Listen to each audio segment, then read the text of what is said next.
everyone. Thank you so much for participating in today's webinar. I'm T. Ambrose from the marketing team for Agilon Professional Staffing, Accounting Principles, and Parker & Lynch. I'd like to introduce Jeremy York, who will be leading this event.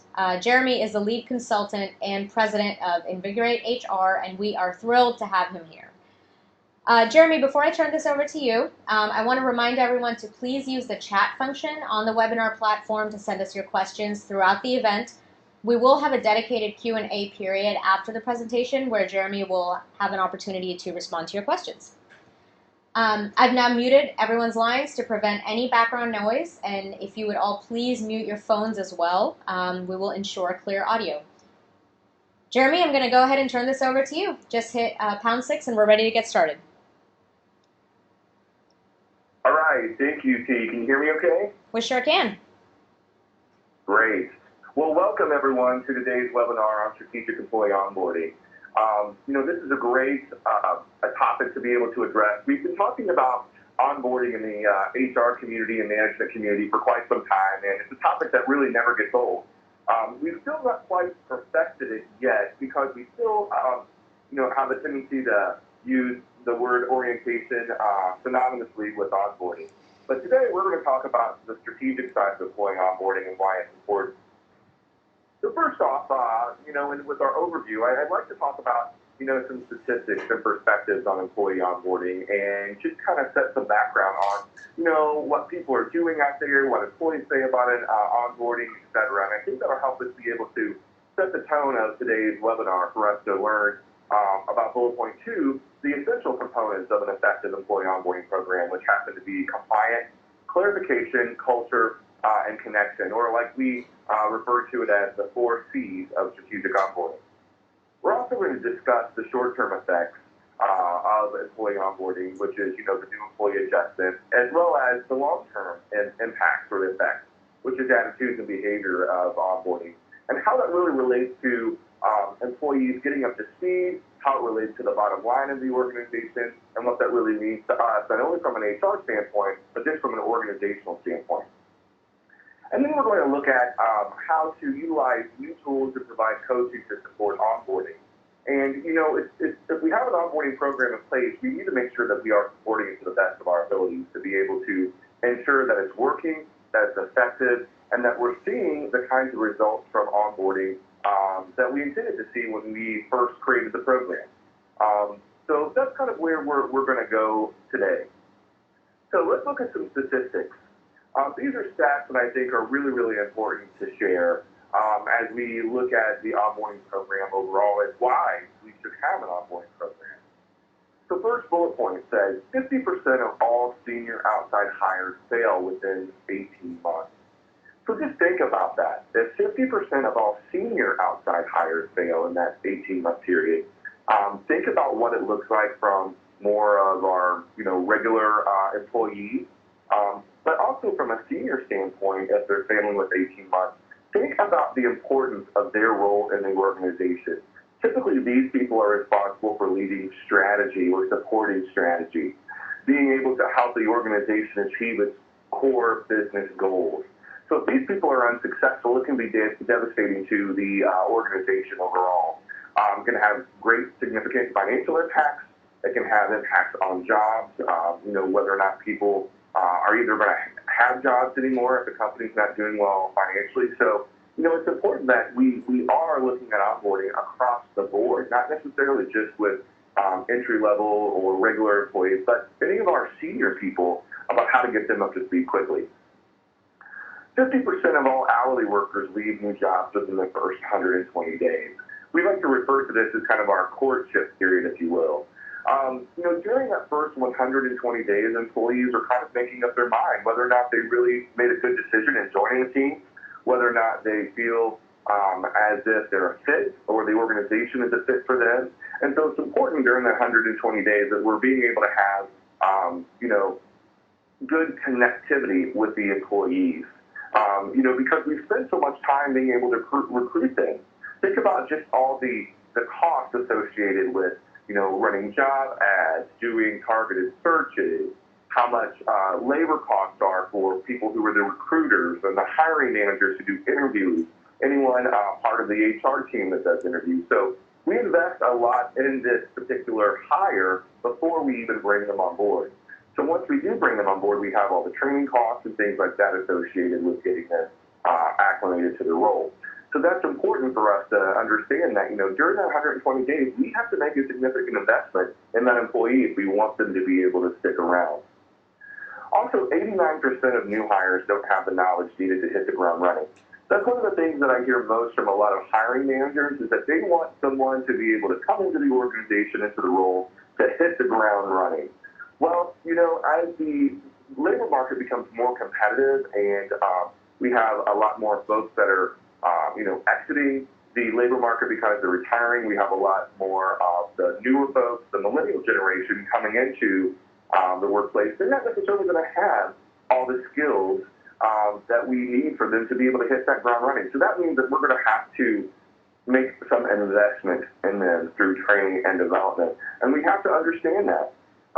One thing that I kind of mentioned to some hiring managers is that this idea of this candidate that fits 100%, and we in the recruiting world, I'm sure you might have heard this before, liken it to what we call the purple squirrel.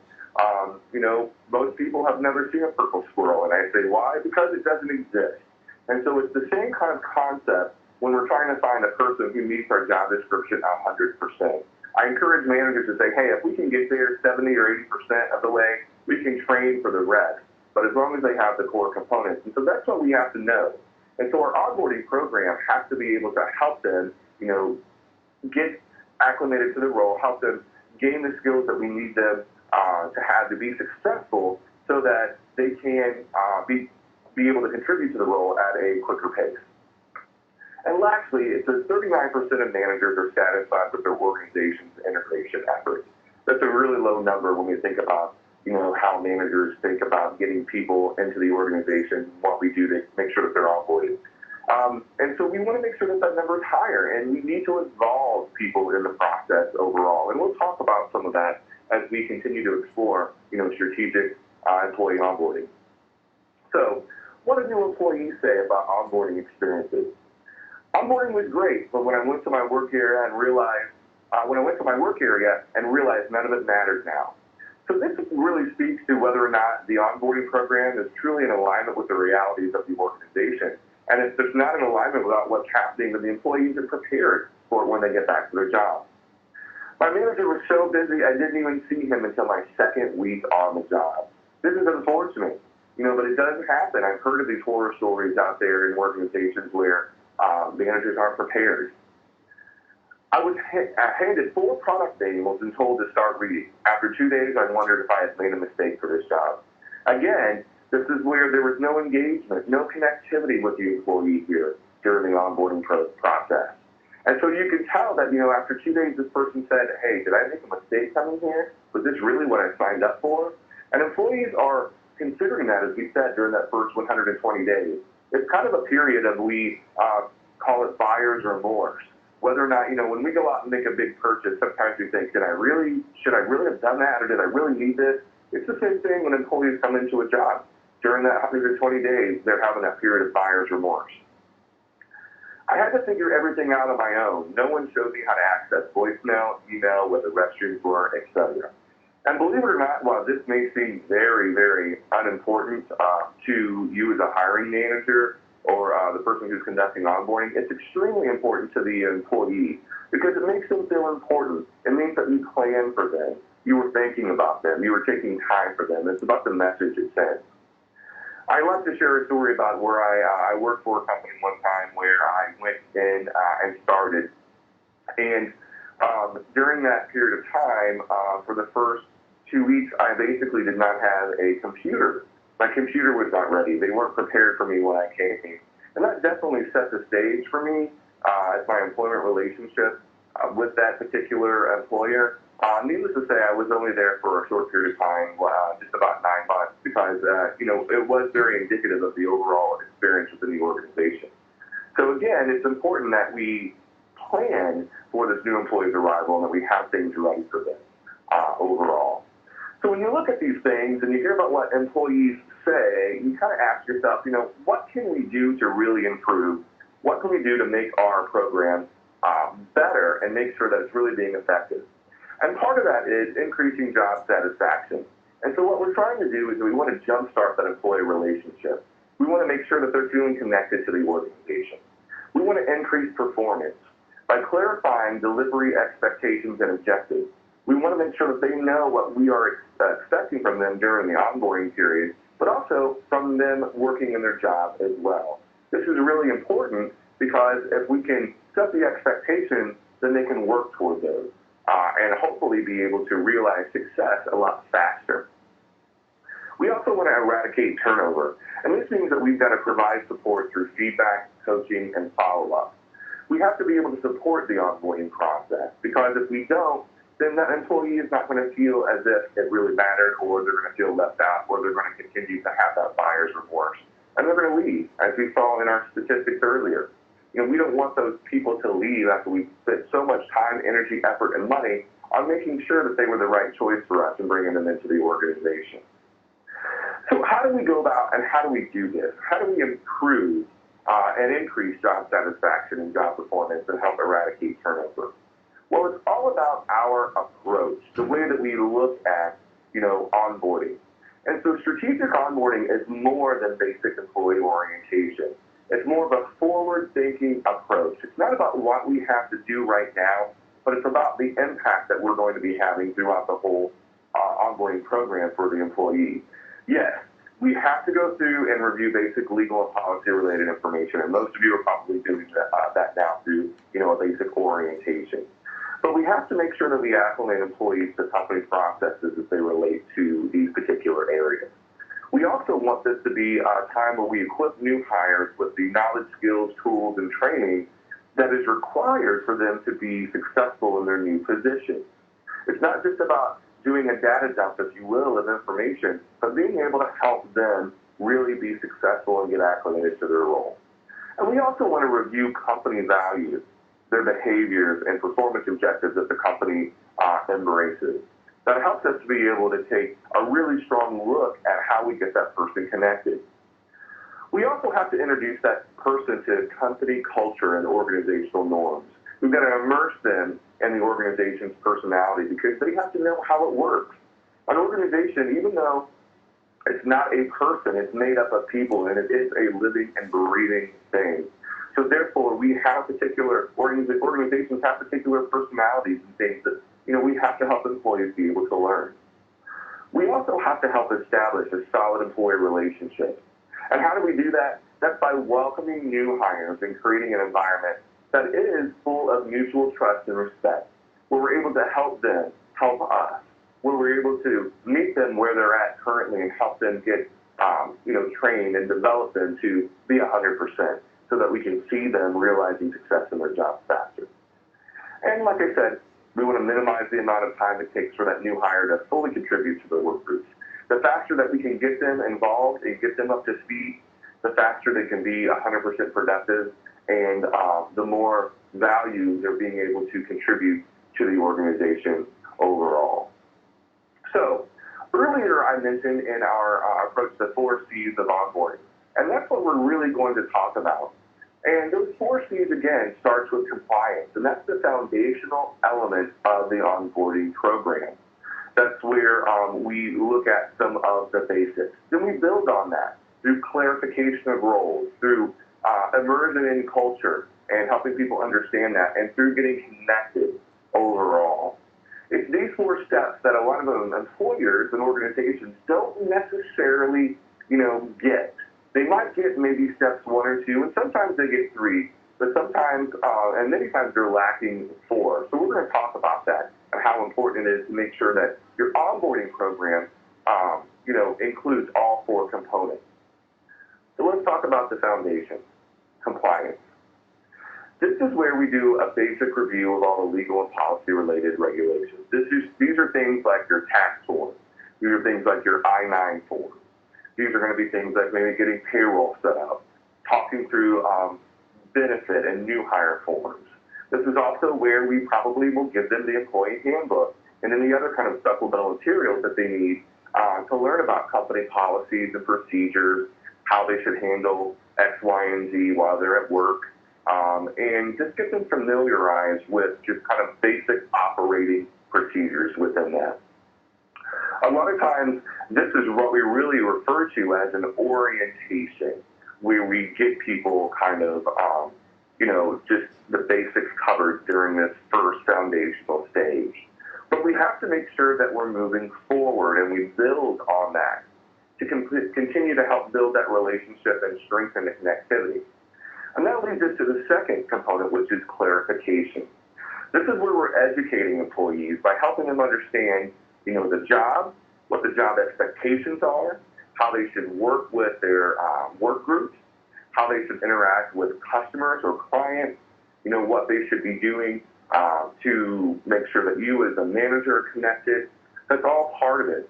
It's also a great opportunity at this point in time to give them an overview of some of the job performance standards or expectations and explain to them how you as their manager are going to measure and evaluate performance.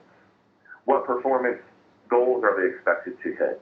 How are they supposed to work with you? How are they supposed to work with the team? How their performance will be measured. It's a great conversation. As a hiring manager in an HR department where I was the director of HR of the organization, anytime I hired anyone new, I made sure that I created a onboarding program, and it lasted actually for about 90 days, and it was outlined with some of these things, but the goal was to make sure that this employee was really connected, they understood, and it also gave time for myself as the manager and the employee to spend more quality time together to help build our relationship. It's important when you bring that new employee on board that you spend time in that first 90 to 120 days to be able to build a strong relationship so they feel comfortable being able to approach you. And then the clarification process is a great opportunity for you to be able to do that because you are talking about work, how to do work, how they're going to perform their job, and what your expectations are. Next, we have culture. And even though culture is really kind of a broad level of this program, it includes things such as an overview of the organization's mission, vision, and values, and how they link directly to the new hire's job. It's always important, especially for millennials that we hire, that they understand what they're doing, understand that what they're doing is important, and they understand how it connects to the overall kind of strategic business goals of the organization. So if you can link their job back to the organization's mission, vision, and values, they understand how important their job is and what they're doing and how it adds value overall. You also want to give, in this particular stage, an introduction to formal and informal organizational norms.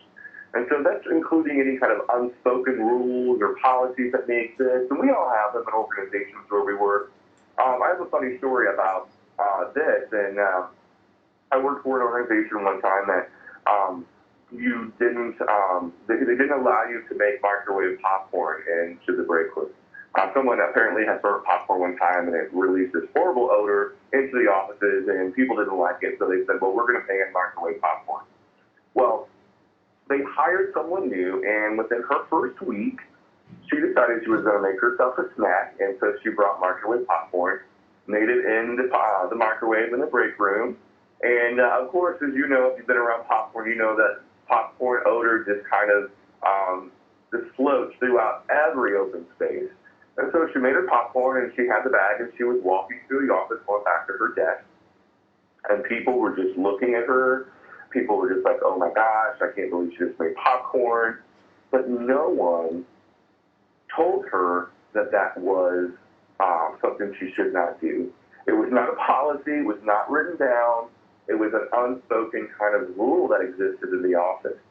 So imagine once she found out about this rule and no one had told her, how she felt about she had now made popcorn and walked through the entire office with it, and she wasn't supposed to do that. And then feeling humiliated, feeling just like, oh my gosh, I had no clue. That does not help build a strong relationship with the employee. So it's those kind of things we need to make sure, those unspoken or unwritten rules or policies that people understand. And the culture stage of our onboarding process is a great place to be able to do that. We also also want to provide resources or guides to assist in the understanding of the business and organization. So anything that we can provide them, even if we have marketing material that we use for our customers, this is a great place to be able to have the employee review it. Any kind of tools or resources or information that we can provide them to help them learn about the history of the organization, to help them learn where we've come from. Any past newsletters. I work for a company where we would, at one point, we would post or produce, rather, quarterly newsletters, and it would list our financials, how we were doing, it would list updates. And so I would always give that to new hires as a way for them to kind of get up to speed on things that we were doing, so they knew what kinds of things we had done in the past or what kind of year we had in the past, etc. And so that they could really be able to learn about the organization. And it also spoke to culture, because they could start to get a sense for how we word things, how we talk, what kinds of things that we do. And so that was something that was always very valuable to new hires. And lastly, but not at the least, because this is one of the most important components of the 4 C's of the onboarding program, is connection. And it is just what it sounds like, connecting people, establishing connectivity with the new person. And so this really addresses interpersonal relationships and social integration through whether it's introductions to key employees in the organization or it's discussions about organizational politics, language, etc. Every organization has its own way of speaking, and I know that there are organizations that have acronyms, and sometimes that can be very intimidating for people to learn about acronyms and what those acronyms are within the organization. And so I've seen organizations in onboarding programs provide a cheat sheet. Here are the acronyms that we use in the organization. This is what they mean. And we were able to give that to new hires so they could get up to speed quickly, so that when they were in a meeting or someone approached them and they started using these acronyms, the employee knew what it was. They felt, great about it, because they didn't feel as if they should know something they didn't know, and it helped them to be able to contribute to the organization faster. Also introducing the key employees in the organization. I think this is a key component. And I've built onboarding programs that does this in a few different ways, but some of the most popular is, one, by having a member of senior management come in during an onboarding program and actually give a 5 or 10 minute talk about the organization, who they are, what they do, about their vision. Or it could be when you're doing a tour of the facility or the office, when they're meeting people, to pop in to some of the senior members' offices and introduce that new employee to them, just so they get a feel for it and have a chance to actually meet some of these folks one-on-one. While it might seem insignificant from an organizational standpoint, from a new hire's viewpoint, it's very important because it makes things real for them. They see who the senior leaders are. That makes them more approachable. And it feels like that, hey, if I ever needed to approach the senior leader, I could, and there wouldn't be a division of hierarchy or anything like that. So it's important. Plus, just from a objective standpoint, organization objective and strategic vision, it allows the employee to see it being talked about at the top level of the organization, which eventually, obviously, will trickle down throughout all of that. So, but connection is one of the most important components of the onboarding process overall. So, as we look at the combination of being able to pull these 4 C's together, I know a lot of people say, Jeremy, this is a lot. This is a lot. And it is a lot. It's structured, but it's very successful. It will help you be successful, help employees be successful. And yes, you do have to be intentional behind it, but that's the component, is that you do it in phases. It's not like all of this has to be done in one day or 1 week. That's why we say the onboarding program should be somewhere between 90 to 120 days. It allows you to be able to address all 4 components of the 4 C's in that 90 to 120 day period. So let's take a look at how organizations kind of are currently doing this right now. So we can break this down into 3 different categories: passive onboarding, high potential onboarding, and proactive onboarding. Passive onboarding is probably what most organizations do. We say about 30% are doing just passive onboarding. And so that's just where they address compliance and part of clarification. And so this is what I refer to as kind of your basic orientation. So this is where they're going over that new hire paperwork and kind of clarifying the roles. Then we move it into high potential onboarding. And we've got about 50% of organizations now doing a lot of this. And this is where they cover compliance, they cover the clarification, and they also include some culture and connections mechanisms. Not that they're doing everything in its entirety, but they're doing some components of that onboarding program in there. Then we have proactive onboarding, and this is where we're embracing to their full capacity all four elements of the four C's. And this is effectively embracing all four C's in a systematic and formal and strategic approach. And the key words here in this particular illustration is formal and strategic approach. This isn't something when we look at doing a strategic onboarding program that we can just kind of piecemeal together. It has to be well planned, it has to be well thought out, and we have to be intentional about its success. That's why it's called proactive onboarding, that we're addressing issues before they actually happen by preparing new hires with and equipping them with all the information they need to be successful and to adjust to the organization, to embrace the organization, immerse themselves there, and acclimate to their job. So these are all three kind of important parts. Where we want to strive for achievement is in that proactive onboarding component. And, some people say, again, as I said, hey, this is a lot to cover. Well, you know what? You start with what you can and you build your program as you can with the proactive onboarding component in mind as the ultimate goal. So let's talk about the short-term impacts of doing an onboarding program such as this, the strategic onboarding. One being self-confidence. So when new hires feel more confident about what they know in their job and what they feel like they're doing well in their new job, they're more motivated and they achieve and realize success at a faster pace. Think about it from your own individual point of view. When you feel confident about yourself, you do well. I would say, think about, you have maybe an outfit or, articles of clothing that you might wear. When you put it on, you feel like $1,000,000. You feel great about yourself. You feel more confident. You feel like that you could take on the world because you look good. You feel good about yourself. It's the same kind of concept when we equip new hires with, the knowledge, skills, tools, resources, and training necessary to be able to do their job well. They have that confidence and they contribute more, and it's like they're up for the challenge. They won't back down. They want to be able to demonstrate, their value to the organization. You also have role clarity, where new hires understand what they're supposed to be doing. It also helps identify poor performance quicker. So if you outline what the employee is supposed to be doing, their job expectations, their job roles, etc., then it's very clear to them. They can't use the excuse that they didn't know this or they didn't know that or they didn't understand that that's how it was supposed to be because you had that conversation. When you start to see the employee not doing those things, you can go back and have the conversation with them and say, hey, we talked about you doing X, Y, and Z, and I'm not seeing that. So that poor performance is highly visible faster. That way you can address the needs or address the issues and provide, the needs to the employee if there are any. And then you can be able to help that person, change their performance. Or, unfortunately, we may have to plan their exit strategy if it's not a good fit overall. And that happens. We all have those hiring mistakes. Social integration. This is where we look at those relationship building with the coworkers.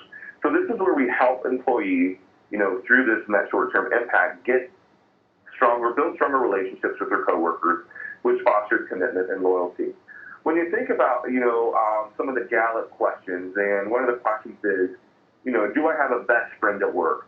I remember when this was first introduced, and I thought, that's an interesting question. I'm not really sure how I feel about it initially when Gallup introduced that. But there is merit to it. It's important. I've done a lot of employee engagement surveys with clients, and we find out that the only reason employees are really sticking around the organization is because of their coworkers and the relationship they have there. Not because of pay, not because of benefits, not because of the culture. but because of their coworkers. And so we know that there is value with employees being able to build strong relationships with the people they work with. And the faster we can do that through social integration in our onboarding program, the faster we can have that commitment and loyalty from employees. So I think that's important to keep in mind. Also, organizational fit. You know, it's difficult for employees when they feel like they're out of alignment with the organization's culture. And we have to really try to help them, immerse themselves in the culture. That's what we do through organizational fit. We help that employee understand how the organization works so that they can increase their job satisfaction, and then we can ultimately reduce the turnover. We talked about eradicating turnover. So this organizational fit means that we have to help them align themselves with the organizations, and we do that through, indoctrinating them with our mission, vision, values, getting them on board with the way that we work, helping them understand language, how we work, the personality organization that we discussed earlier. When we feel like the employee is confident, they understand what they're supposed to be doing, they feel good about their coworkers, and they feel like they fit within the organization, we can help them move faster into increasing performance and getting their performance at 100%. That hit the ground running, if you will. When they're able to do that, that means they can contribute to the bottom line faster and making sure that we're being efficient, effective, and we're generating more revenue for the organization. Because now they're generating more revenue instead of us putting dollars into them, because now they're being able to do their jobs and do it well. But what about long-term impact? So the short-term impact's great. We know that helps us initially, but what about long-term impact? And this is a lot of things or questions that you might get from your president of the company, you might get from your COOs or your CFOs, but they want to know, okay, short-term benefit's great, but if it doesn't pay off in the long run, then why are we doing it? So part of that is perceptions and behaviors as we look at this long-term impact. So one is retention. We talked about that, eradicating turnover, right? So retention. So employees feel connected to the organization. They feel that loyalty. They feel connected to their coworkers, and they feel like they have a purpose in their job because we've told them how what they're doing relates to the overall organizational mission, vision, and values and the goals that we have for the organization. They're more likely to stay with the company longer. And in many cases, this can be up to 3 years. Now, some people say, oh, hold on, Jeremy, hold on, 3 years? That's what you talk about being long-term impact? Well, actually, yes, because a lot of times today, employees are switching jobs and they maybe only stay about 1.5 years on average in their role. So if we can keep someone up to 3 years, that's great. I have some managers that say, hey, you know what, if I can get a year out of this person, I'm satisfied, I'm happy. If I can get more, that's even better. But in a lot of times as we're looking at managing retention, if we can hang on to folks up to 3 years, that's a good measure. We also look at productivity. By helping employees get up to speed faster and having that strong job knowledge, they can be more effective in their decision-making. They'll have consistent high performance, and they'll also be focused on quality work products, which means less waste, less errors, more production, more efficiency, which ultimately leads to bottom line costs. And so that helps us make sure that we're contributing in a positive way to the bottom line. Customer satisfaction. Now, we all know that disengaged employees definitely can demonstrate their dissatisfaction or their feelings to customers through whether it's a lack of service or a lack of commitment, etc. I'm sure many of you have called in sometimes to a call center to get help with an issue, and you've gotten that one call center person. And I'm not picking on call center people just specifically, but you've gotten that one call center person who could have really cared less about being able to help you on the other end and was doing the bare minimum just to do what they needed to do to get to the next call. And that's not what we want, because we all remember that. But we would rather remember the call center person for a different reason. That employee, because they went above and beyond. They helped us. They did things that we didn't expect, and they exceeded our expectations. They delighted the customer, if you will. And that's what we really want to see as we're dealing with our customers within the organization, that customer satisfaction. Happy employees lead to happy customers because they're willing to do what it takes to make that employee happy. Even if they can't meet the full expectations of the customer on the other end. They're still making an effort to do what they can to, meet the customer's request to make sure they have a positive experience. So we want to make sure that from a long-term impact perspective, we're eradicating turnover, we're retaining people, we're helping people get up to speed a lot faster on productivity, we're being more efficient, effective, and we're driving top-level customer service through engaged employees and making sure that they're being good stewards and representatives of the organization overall.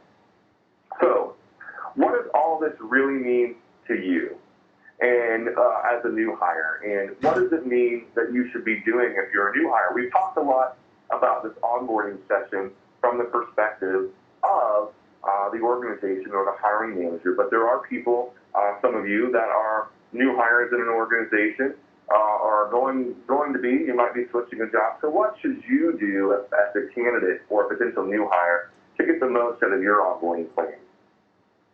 I would say be proactive. Don't be afraid to ask questions, and find someone that can answer your questions for you. So a lot of organizations have a mentoring program for their new hires. They'll pair some new hire up with a mentor. And this mentor will help be able to help the new hire, help you be able to learn, the cultural elements of things, help a lot of times with clarification, but also really impacts from a connection standpoint at the 4 C's. If you don't have a mentor at your new job, don't be afraid to request one. Ask if there's someone that you can shadow, whether it's a seasoned pro or someone that's on your team that does their job really, really well, so that you can learn some of the characteristics of what it means to be successful in that organization, and they can tell you and talk to you about what the organization values. You want to find opportunities for quick impacts, or what I like to call those quick wins. So if there's projects or opportunities that you can immediately use your skills and abilities to have a positive impact on your team, do it. That'll help you gain more visibility, and people will see you as a contributor to the team and to the organization, and it just really shows that you're dedicated and you're committed. You want to build rapport with your coworkers. And as you can see here on the side, don't eat a sandwich at your desk during lunch. Find time during lunch and ask people to go to lunch. Ask people to hang out with you or spend 10 or 15 minutes with you to talk about the organization or talk about the department. Spend time developing your relationships with the team that you're going to be working with. That'll help you acclimate a lot faster to your team, and it will also build relationships of teamwork and camaraderie, which will increase your overall job satisfaction in the long term. As we said from that Gallup question of do you have the best in the work, how important relationships are. And learn what's working and fix what isn't working throughout your onboarding program. So, take advantage of one-on-one check-ins with your manager. Make sure that you're asking for feedback on your performance, how well you're doing. Ask your manager on how you can build on your strengths and what you've been demonstrating so far in your areas of commitment to the organization. Be open to suggestions. Let your manager know that you're open to suggestions and feedback. And don't take it personally. Every manager has an opinion on how they like their employees to be able to perform. So what you should know is that it's okay to ask for feedback, and you should be open to it, and don't take it personally, and don't be combative. Be open to that feedback from your manager during the onboarding process. But your role overall as a new hire coming into the organization is to be proactive. Is to be proactive in your onboarding and help your manager with that as well to get you up to speed. It's a team effort. So you can see there's key players, and so in being able to do this and making sure that people are successful. So it's not just one person's responsibility. So the manager is responsible for driving the process, building the relationship, setting goals and expectations, focusing on dialogue and conversation for feedback and input. It's the employee's responsibility to make sure that they're being proactive with their onboarding program. They need to seek clarity about what it is they need to be doing, how they should do it, what's expected of them, and take action and actually do it. The organization supports the process, and a lot of times this is where HR comes into play, because the manager drives the process, but the organization has to support it, and that's through resources and tools and coaching and feedback. They enforce accountability, making sure that the managers are actually, following through all these onboarding programs and doing what they're supposed to do, and providing those resources to ensure that things are being successful with onboarding, and employees know what's expected of them, and managers can help drive that overall. When we think about onboarding and why it's important, and because, a lot of people think, wow, this is a lot of work. I like just doing the new hire paperwork and turning people loose. I think most people just like to be able to do that, that baptism by fire, and it's the best way for them to learn. Well, that's not necessarily what the research and science really tells us. And, when we think about companies that can reduce the onboarding time, they will find themselves being more competitive. They'll have that competitive advantage. And that's what Derek Moscato from HR Magazine said, that when employees understand their role and they feel as if they're connected, they will reach full productivity sooner, they'll have a higher morale, they'll be more likely to stay on the job. All things that we were looking to do. All high key priorities of eradicating turnover, building loyalty, getting to be more productive sooner, contributing to the bottom line. And this is why it's important. So some keys to success in being able to build this onboarding program is, one, that you have to start this during the recruitment process. And that's partly through utilizing behavioral-based interview questions that align with the organization's culture. So you start there. You discuss culture in the interview, what it's like to work there, some of the expectations that the company has with its employees. You provide realistic job previews so that candidates get a real sense of what it's like to work at the organization. You provide support tools and processes. So this is a written onboarding plan, making sure that there's formal stakeholder meetings throughout that plan. Maybe even onboarding online through doing some documents, whether it's filling out new hire paperwork online, whether it's tutorials online, whether it's videos you've created as part of your onboarding process to demonstrate, what it's like to work at the company, things like that. Utilize that, in your onboarding process. You've got to incorporate coaching and support. You can't just meet with a person, a new hire, and then just kind of turn them loose. You've got to do check-in. You've got to be able to coach them on what they're doing well and provide feedback on perhaps areas of opportunity or development. You've got to support them, whether that's through helping, assigning a mentor or work buddy, or providing, developmental feedback, having one-on-one meetings with them. I always would do check-ins. I would do weekly check-ins with my new hires to see how things were going. And these were formal. It was time that was scheduled on the calendar, that they knew that we were going to be discussing that. And so when they came into my office, they were prepared for the conversation, and we knew what we were going to be discussing. And lastly, but not least, is train. You've got to train the individuals. Again, we know that 89% of new hires don't have what it takes to hit the ground running, so we have to train them, be able to get them up to speed. And we have to help educate hiring managers to know that as well, and to understand that, we may have to provide some training and development for this person to get them to be exactly where we want to be. So some best practices for you to ensure successful onboarding is to make sure that you prepare for the first day and that you make it special. Maybe have the team sign a card, have balloons, have donuts or bagels or a cake or something to welcome that person the first day. Make it a big deal. You want that person to feel as if, wow, I can't believe they did this for me and I'm just the new hire. Use a formal program, develop a written plan, and make it participatory. This I can't stress enough, that you have a written plan of onboarding and what you're supposed to do. A timeline, that 90 to 120-day timeline is what happens in the first 30, 60, and 90 days. Those milestones and, what should be achieved there. Be consistent and review that plan regularly. Make sure that you're tracking towards the goals that you set in the onboarding program. Utilize technology in that. Don't think that you have to do it all, one-on-one. Yes, one-on-one is good because it helps you build a rapport, but you can also use technology to help streamline things and to help them be more efficient. And engage those stakeholders, senior managers, people that's important that's in the organization. Maybe the person who's got the most tenure in the role, you engage them. Figure out who should be part of this onboarding process that will help add value to making sure that the employee is realizing success faster. And the milestones, I've already mentioned that, the 30, 60, 90, and being able to measure, what they're should be accomplishing and achieving throughout that. So, planning for onboarding. This is what you need to ask yourself.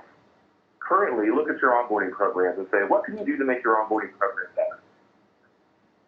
Understanding what we've covered here today and learning what we've discussed with those 4 C's of onboarding and kind of what makes something a strategic onboarding program, what can you be doing better? How can you align onboarding with your company culture? And I guess the first question would be, is it even aligned?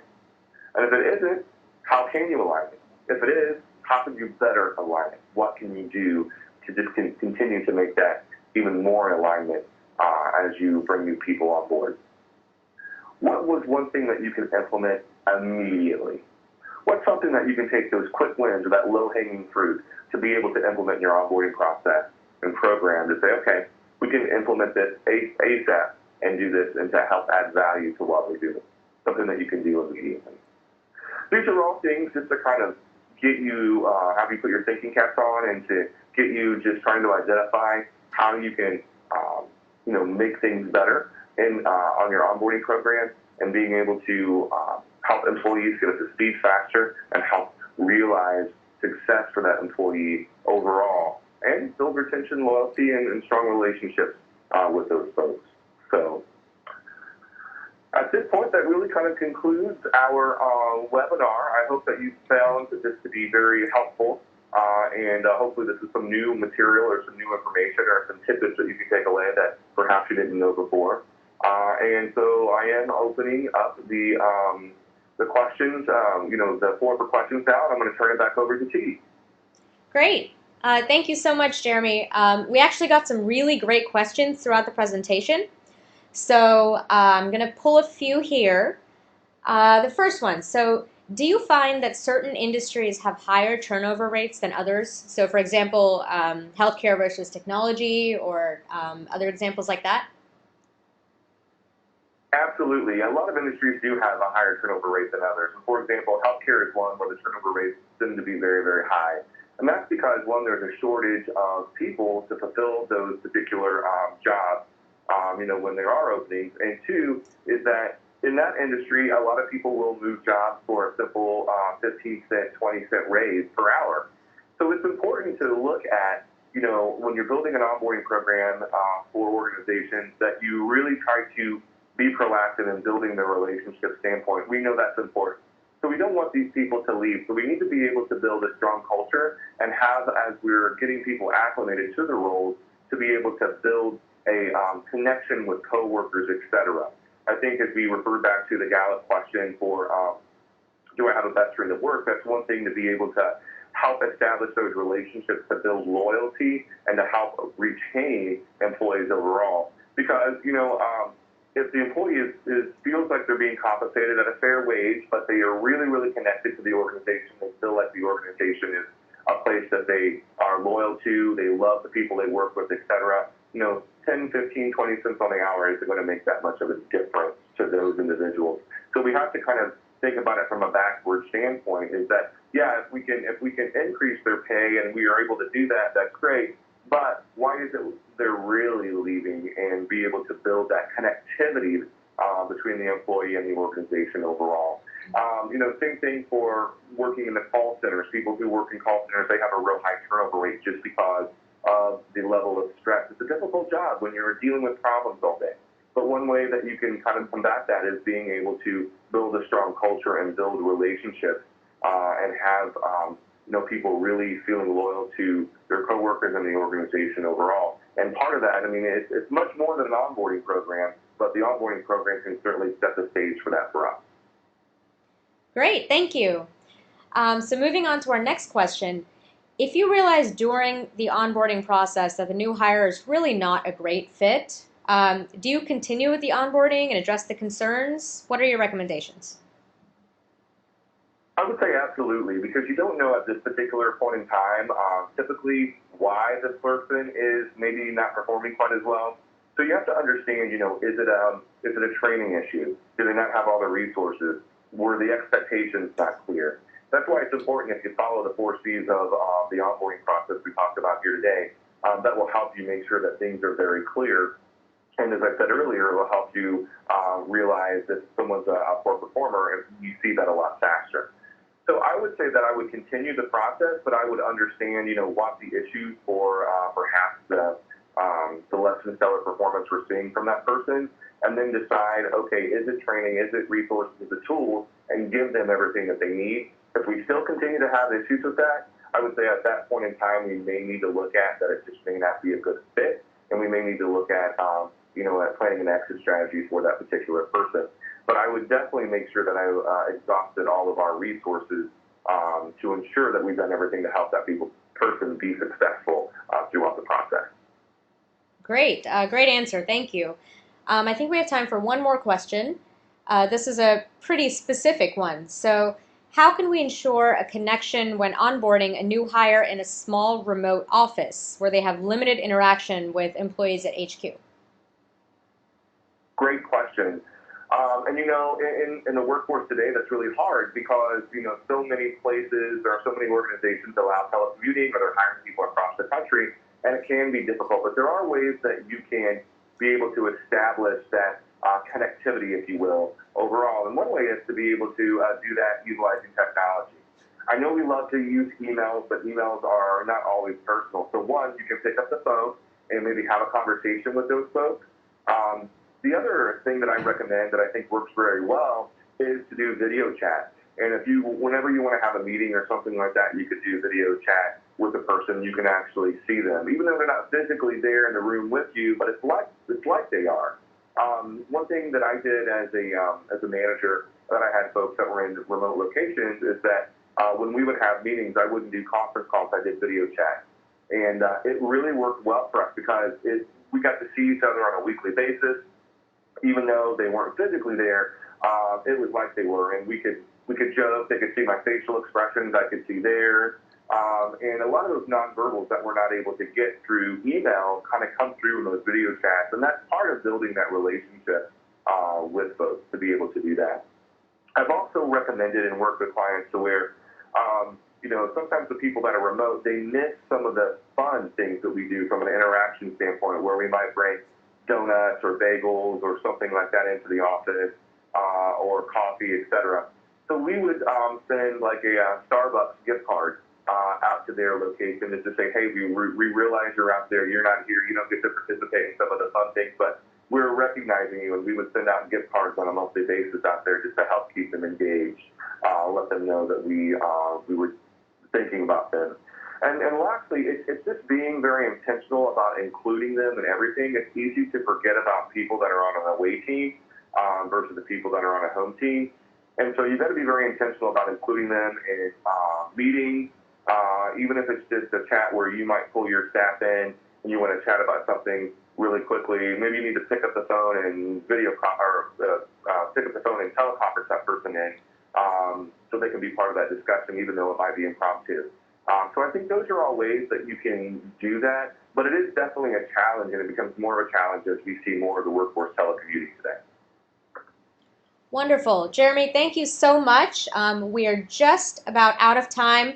Everyone, thank you again for attending. We will be posting this on our website very shortly, so please stay tuned for that. And Jeremy, thank you again for taking the time to do this. Absolutely. Thank you so much.